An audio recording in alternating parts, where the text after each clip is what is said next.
So in this video lecture, we are going to discuss about the uniform rectangular aperture. Here our aim is to derive the expression for the magnetic and electric field pattern using the Fourier technique, which has been discussed in our earlier video lectures. So rectangular apertures. There are several antennas that have a physical aperture which is rectangular in shape.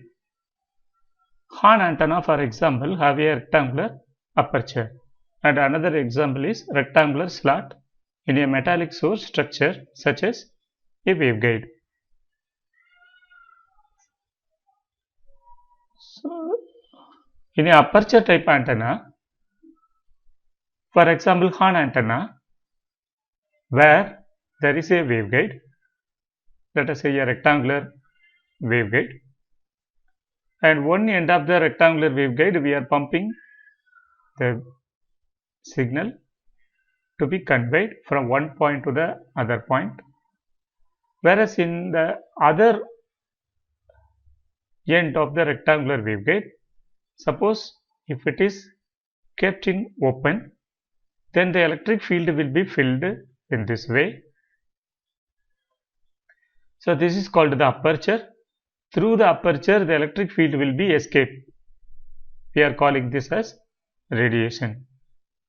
By using this Huygens principle and equivalence theorem, we can compute the field pattern, both electric and magnetic plane. Similarly, if the other end of the waveguide, let us say a rectangular waveguide, is flawed out this way. So one end is we are pumping the electromagnetic waves or the microwave, whereas in other end of the rectangular waveguide is flawing out. Here the electric field vectors will be oriented in this way. So this mouth is a aperture. Again we can use the same technique of Huygens principles and equivalence theorem. We can compute the field pattern. Similarly, suppose a sheet, let us say a PEC, a perfect electric conducting sheet. On the sheet, we have made one opening. The opening is in the form of a rectangular. So through the, suppose a rectangular waveguide is energizing this rectangular aperture, then the electric field will be filled on this aperture in this way. In order to inject the electric field over the aperture, this plate, in the back side of this plate, can be connected with the rectangular waveguide, or we can connect a twin line, that is a two-wire parallel wire, and one end of the parallel wire can be connected with the transmitter, and we are pumping the wave across these 2 points. So this is the another one method of injecting the wave into the aperture. Now this aperture will be radiating. To compute the electric and magnetic field pattern, we can use the same technique. So these are the few examples where the aperture is looking like a rectangular in shape, and how to compute the electric and magnetic field pattern using the equivalence principles.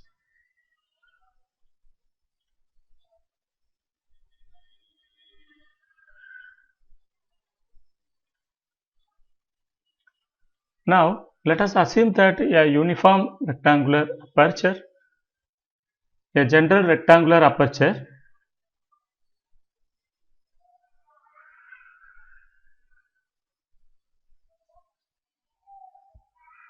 So this is a general rectangular aperture.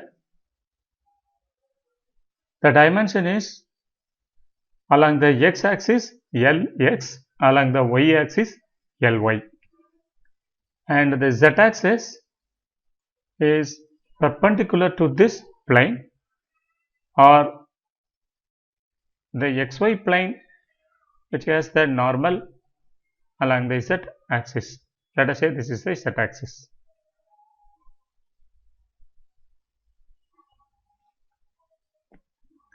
And assume the wave is emanating out of this rectangular aperture or opening along the positive z-axis. So the wave is traveling in this direction from the aperture. And in spherical coordinate system, the theta is measured from z-axis. Let us say this is z-axis, from where we are measuring the theta. So this is the theta which is measured from the z-axis. Along the z-axis, the theta is 0 degree, whereas along this x-axis or y-x plane, where the theta is 90 degree. Similarly, the pi angle is measured from x-axis. So from the x-axis, the pi is measured in this way. Let us say along the positive z-axis. Therefore, this is the pi which is measured this way, as the pi is 0 degree, and for z-axis or the y-z plane, where the pi is 90 degree. Here the pi is 90 degree. So remember, the pi is measured from x-axis. At y-z plane, the pi equals 90 degree, and theta is measured from z-axis. At xy plane, the theta is 90 degree, and the wave is propagating along z-axis from the opening or aperture of size Lx, Ly. So this is the arrangements. We assumed that, or we can fill the rest of the aperture. That means these portions we can fill with a PEC. So let us assume that this aperture is mounted on a PEC surface, that is perfect electric conducting surface. Now the electric field are oriented along the y-axis. So this is the electric field are oriented along y-axis, and these electric fields are uniform. That is, over the aperture, the amplitude of the electric field is constant. That is called a uniform electric field which fills the aperture, are oriented along y-axis. Therefore, the EA, aperture electric field, is denoted by E0, that is the amplitude of the electric field which is oriented along the y-axis, y cap. This electric field fills right from this edge, that is minus Lx by 2, to this edge is Lx by 2, because we have assumed that our origin is middle of the aperture. So this edge can be represented as Lx by 2.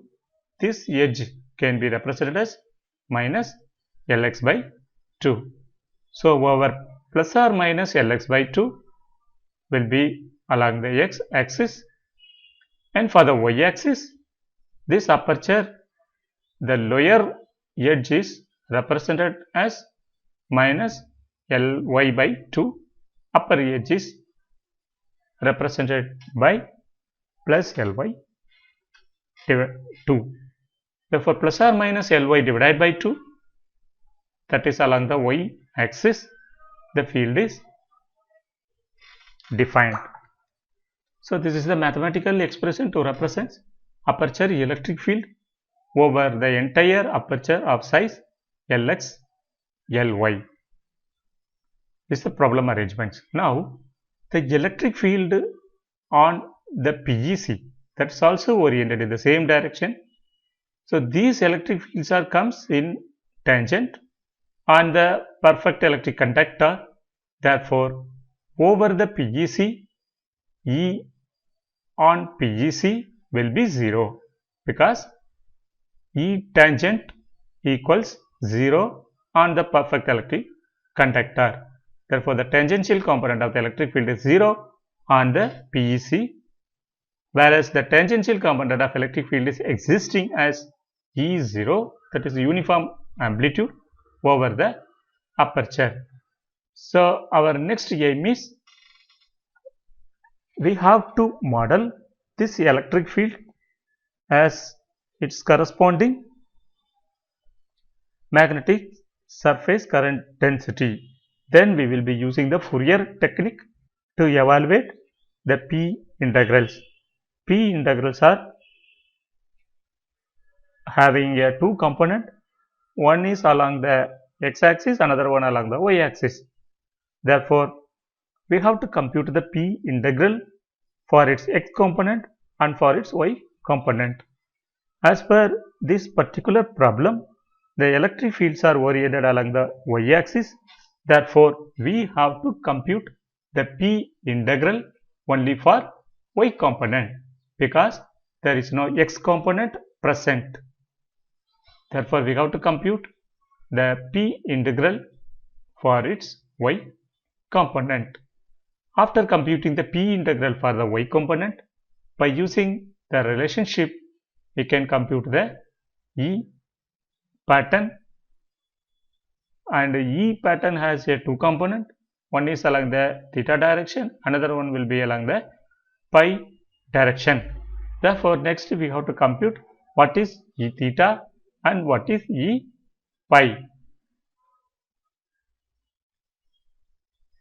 There is no r component will present because in a spherical coordinate system, the z-axis can be aligned along the radial directions of the sphere. Along the radial direction of the spheres, the wave is propagating.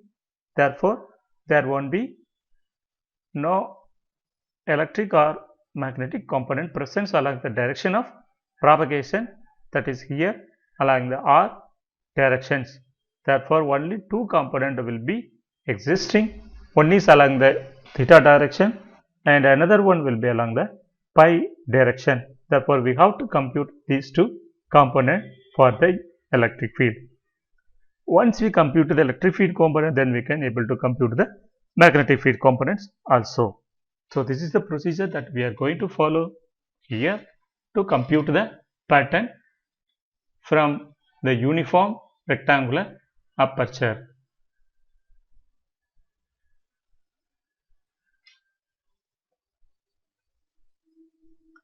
So, the first thing is we have to compute the Py integral because only y component is present. Therefore, we have to compute only the Py integral. It is a double integral or surface integral over the aperture electric field along the y-axis, that is E0. So, this field is function of x and y. Here the field is function of only y. Therefore, here the electric field is E0 is the magnitude.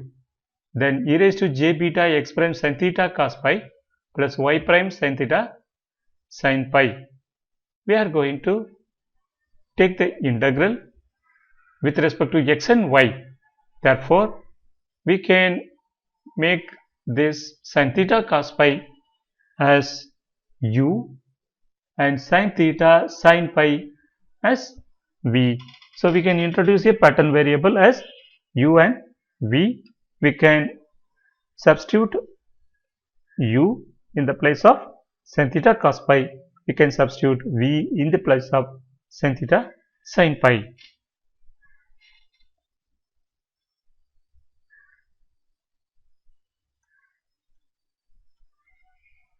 And then we are going to use these two expressions to compute the theta component of the electric field and also for computing the pi component of the electric field. Theta component of the electric field is E theta equals j beta e raised to minus j beta r by 2 pi r. Px is a x component, p integral cos pi plus py is the y component, p integral sin pi. And for E pi, this is the expression that we are going to use now. And there is no Px involving in the particular problem. Therefore, the Px is 0.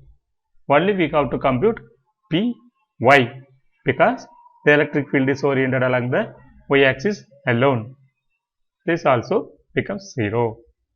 So, only Py integral that we have to evaluate. So, this Py integral is the Py integral, and this Py equals E0 because this Eay, whose value is here E0, and integral over the x and y. Along the x, the limit is minus Lx by 2 to plus Lx by 2. Along y, minus Lyy by 2 to Ly divided by 2. So, along the x limits, e raised to j beta x prime sin theta cos pi dx prime. This is the one. Another one is e raised to j beta y prime sin theta sin pi dy prime. This is another one. We have split the integral into two parts. Now we have to evaluate this integral with respect to x. So, e raised to j theta, when we evaluate this integral, it will be e raised to j theta. This constant will be there. It will be e raised to j beta x with respect to x. Therefore, it will be beta sin theta. We can have the sin theta cos pi as u divided by, it will be x prime. Okay, so differentiate this with respect to x will give as j beta u. Now you substitute the limits, it will be e raised to j beta u, and in the upper limit is Lx by 2 minus the lower limit is minus Lx by 2, therefore minus j beta u Lx by 2 whole divided by j beta u.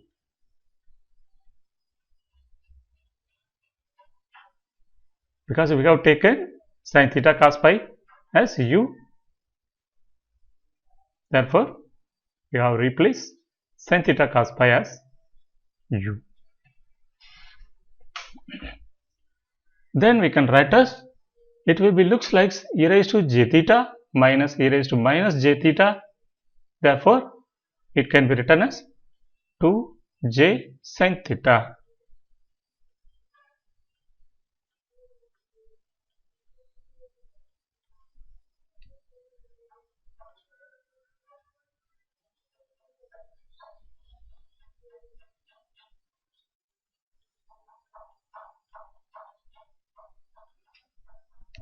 This is 2j sin theta divided by j beta u. Now we multiply 2 in the denominator and also we divide it by 2, and I multiply this one by Lx in both up and down. So I multiply it by Lx and also divided by Lx. Okay.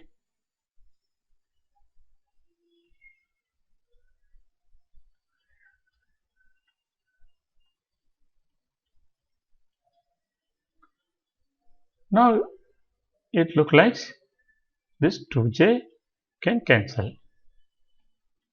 Now it looks Lx, the E0 is a constant because it is not function of x since it is uniform. E0 and this Lx and sine of beta u Lx by 2.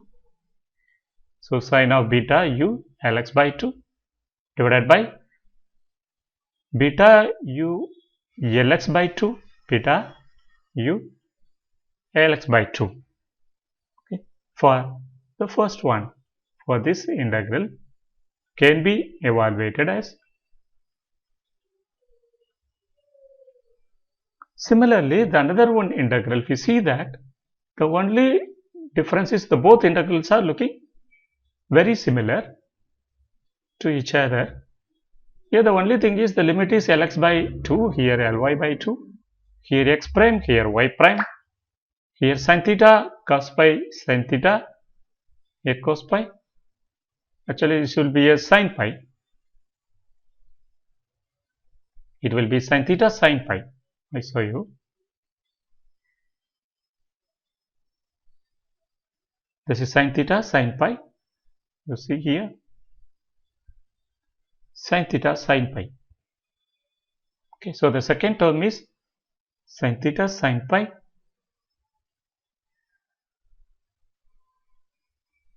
Actually, it is not cos pi, it is sin pi. Sin pi. The sin theta, sin pi can be represented as v. So here it is v, here u, here v. Therefore, the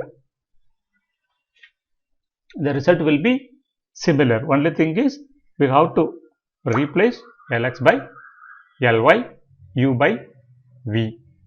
Therefore, it becomes sine of beta Ly by 2 v, beta Ly by 2 v. Instead of u, here we have v.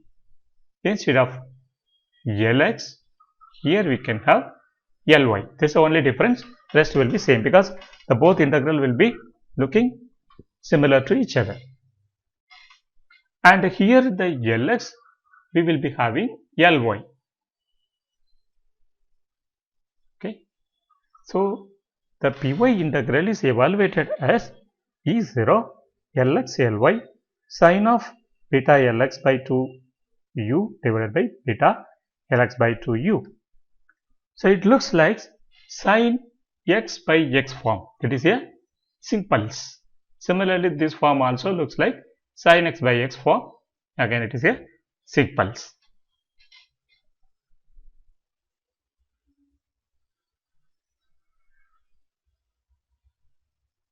Once we evaluate the Py integral, next thing is we have to compute the E theta. So to compute the E theta, we have only the Py integral. So we know the Py integral, this is the Py integral. Then we have to substitute this Py integral over here in this place, multiple with sin pi. This Px integral is not present, therefore this term becomes 0. Multiple with j beta e raised to minus j beta r by 2 pi r. So the j beta, this term, it is, and in py, this is the term multiplied with sin pi. So this is sin pi. Okay. Now we have computed e theta also, and the e theta function is multiplied by a trigonometric function sin pi. This trigonometric function we are calling as obliquity factor. This is called obliquity factor. This term alone, sin theta. So any trigonometry function which multiplies the pattern is called obliquity factor. So here the sin pi is a extra term which has come as a as one part of the term in the expressions of a e theta pattern. Therefore the sin pi can be called as obliquity factor.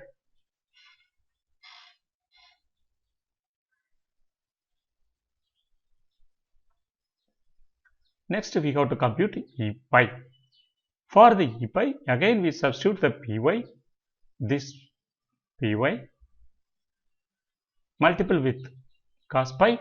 This term is 0 because there is no py integral present. Multiple with this term, the common term. Therefore the e pi equals j beta e raised to j beta r by 2 pi r E0 Lx Ly cos theta, and multiple with cos pi, because we have one term in e pi is cos pi. Therefore that is cos pi, and sine of these two term, it is a e pi. Here a cos theta is there, here cos pi is there. That's why the both term has come. Cos theta multiple with cos pi with a p y. This is py multiple by cos theta and cos pi. Now these two term is called a obliquity factor in this e pi expression.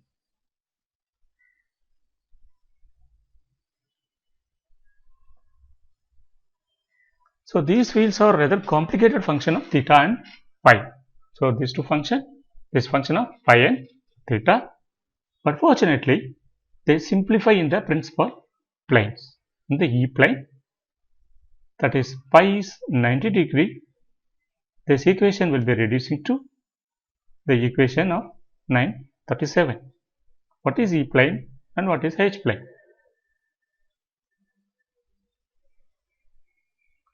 From the aperture, the wave is radiated along the z-axis.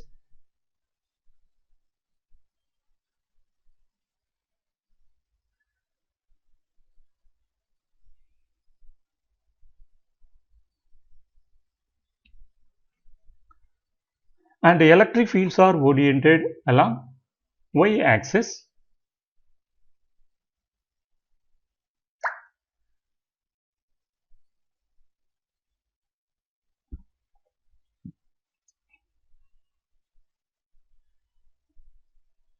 Let us say this is the electric field or oriented along the y-axis. Direction of propagation is z-axis. Therefore, the y and z axis form a plane, y-z plane. This y-z plane is called as e-plane. So this plane is called as e-plane. This plane is e-plane.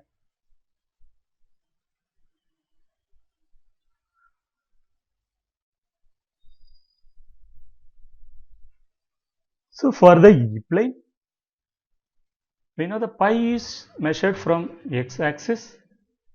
So from where we are measuring the pi angle, at e-plane, the pi is 90 degree. And this also a E-plane, the extension 1 inside the system, inside the screen. This is also a E-plane that is represented by 180 degree because it is a 270 degree or minus 90 degree. So, the plus 90 degree and minus 90 degree, the minus 90 degree is equivalent to 270 degree.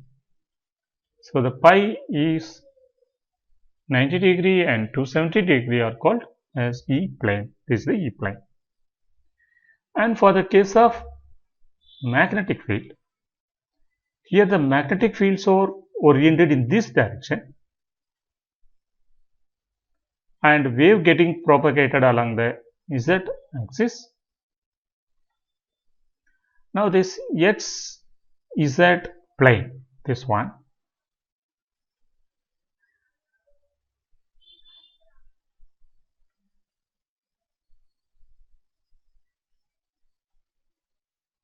this plane is called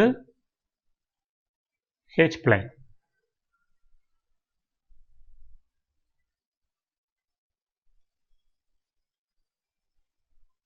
So this is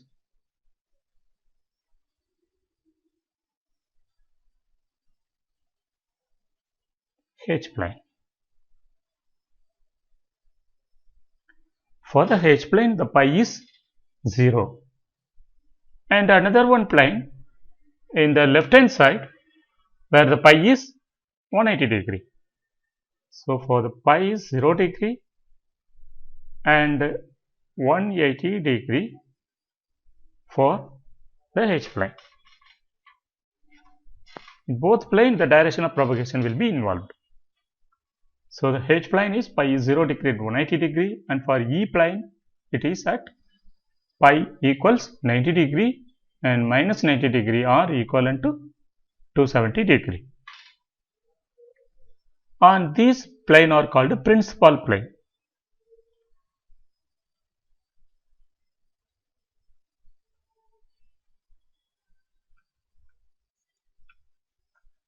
So in the principal plane, that is the E plane, is Y Z plane where pi equals 90 degree and 270 degree. Now you substitute the pi equals 90 degree. When you put the pi is 90 degree in the U, what is U? This is the U.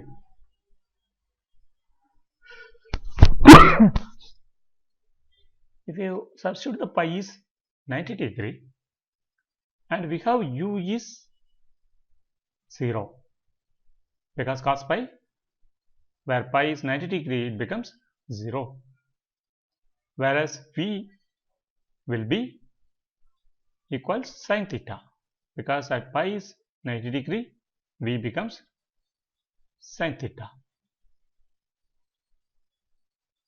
Since the U is 0, you can see that here sin U, some factor multiple with U. So sin 0, here U is 0. So the format will be sin 0 by 0.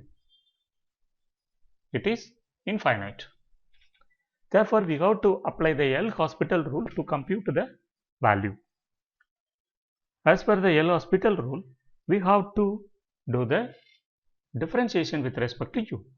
When you do the differentiation with respect to U, this will become cos of beta Lx by 2 U multiple with beta Lx by 2 divided by, with respect to U, if you take the differentiation, it becomes beta Lx by 2. Here the numerator beta Lx by 2 and denominator beta Lx by 2 will be cancelled. It becomes a sin of cos of beta Lx by 2 of U. Now you apply the U over here, cos of 0, that becomes 1. Therefore, this term which becomes 1 after applying the L'Hospital rule to compute this term, because this term becomes 0 by 0 format, that is a indeterminate form. Therefore, only this term will be existing. Now E theta is j beta e raised to j beta r by 2 pi r E0 Lx Ly. When you apply the pi is 90 degree, okay, this here, pi is 90 degree, then it becomes 1. Therefore, E theta is 1. Only this term will be existing where this V is sin theta. Therefore, we can substitute the V as sin theta. This is the term for E plane. And for E pi case, when you apply the pi is 90 degree here, it becomes 0. So, the entire term becomes 0. That means there is no pi component in the E pattern. Therefore, along the E plane, only the E component is present. And for the H plane, the pi is 0 degree and 180 degree. Now you apply the pi is 0 degree. When you put the pi is 0 degree, the U becomes, this U becomes sin theta. When you put the pi is 0 degree, V becomes 0. Now you apply the same way here in the E pi and simplify, we will be getting cos theta, because for pi is 0, this becomes 1.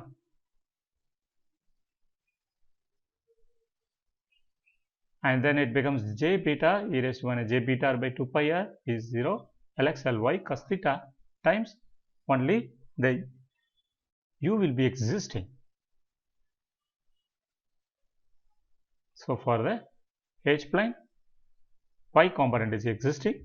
For the E plane, theta component is existing.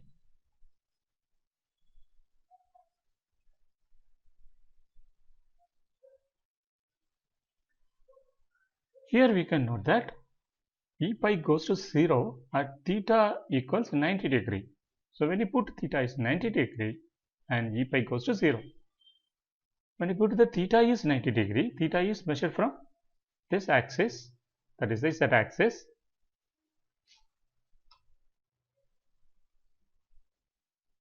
When theta is 90 degree, that refers the x axis or xy plane. So, the xy plane is referred by theta equals 90 degree. And the xy plane is the tangent plane to the PEC. Therefore, the E pi is 0.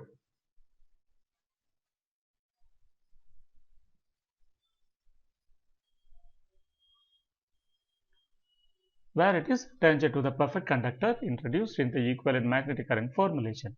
The normalized form of these principal plane patterns are F is the normalized form of the principal plane. For the H plane, the maximum will be this term.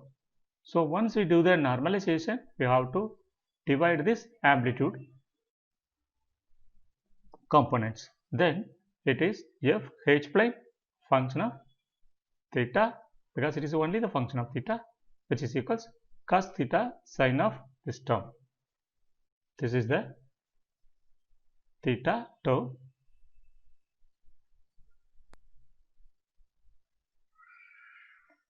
When pi equals 0, this corresponds to H plane. So, this is for the H plane. And for the E plane, where pi equals 90 degree, it will be sine of the Ly term. This for E plane corresponds to pi equals 90 degree. So, this is the pattern, shape or structure in the H plane. This is the pattern structure. This is the pattern structure along the E plane.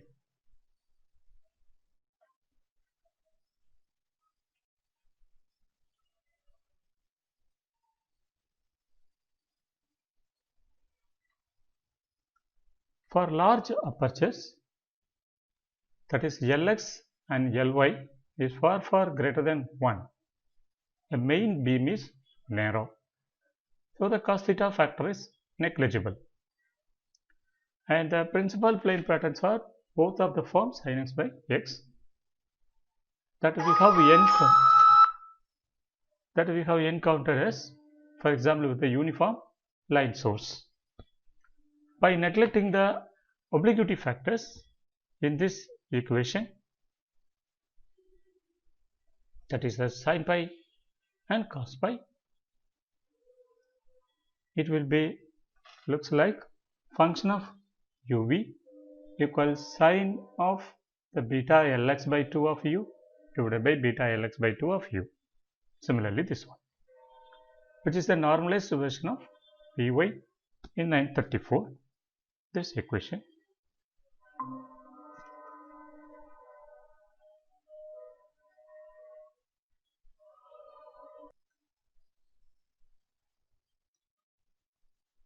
The next we have to compute the directivity.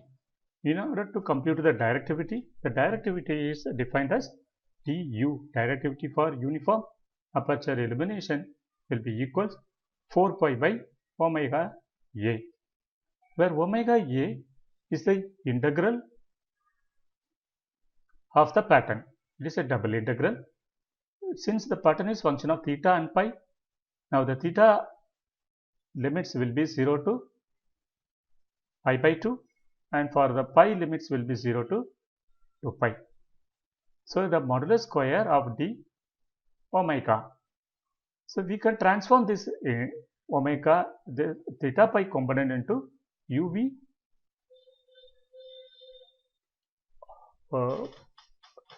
uv parameters. By using this technique, we know that the u and v are u equals sin theta cos pi, v equals sin theta and sin pi. Actually, the u and v are represented in terms of spherical coordinates as the u will be some r times sin theta cos pi. Similarly, v will be r sin theta sin pi. For a sphere of unit radius, then the r is 1. So under this case, the u will be equal sin theta cos pi, v will be equal sin theta sin pi. Then we take the square of u square plus v square. It will be u square plus v square equals sin square theta cos square theta plus sin square theta sin square pi, and the sin square theta will be common.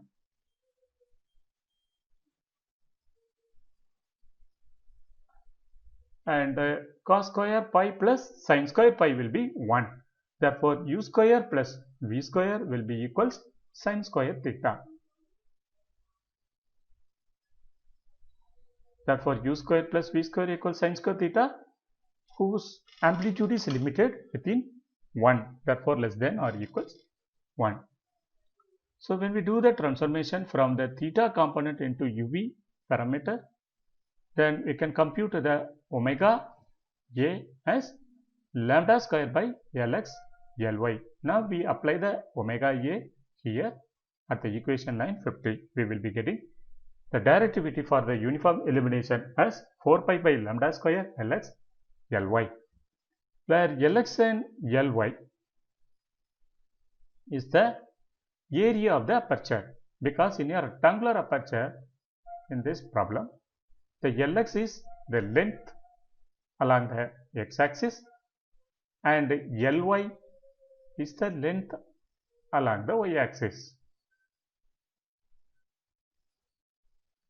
Therefore, Lx Ly is the physical aperture area. So this area is represented by Lx Ly. We can call as AP, that is physical aperture of the antenna or the opening. Therefore, the directivity will be the function of lambda as well as the physical aperture. Now, it will be 4 pi AEM divided by lambda square is the effective aperture.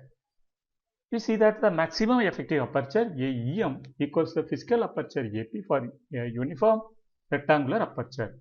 This is true for any shape aperture with a uniform excitation. Also note that for ideal aperture, there are no ohmic losses, that is, the radiation efficiency ER is 1. So the gain equals directivity and AE equals AEM. AE is the effective aperture, this is the maximum effective aperture. When the radiation efficiency is 1, that means 100%, then the directivity gain will be same, because the gain equals efficiency, radiation efficiency times the directivity. When efficiency is 1, then the gain will be equals directivity. Okay. With this we finish today. The rest we see in the next class.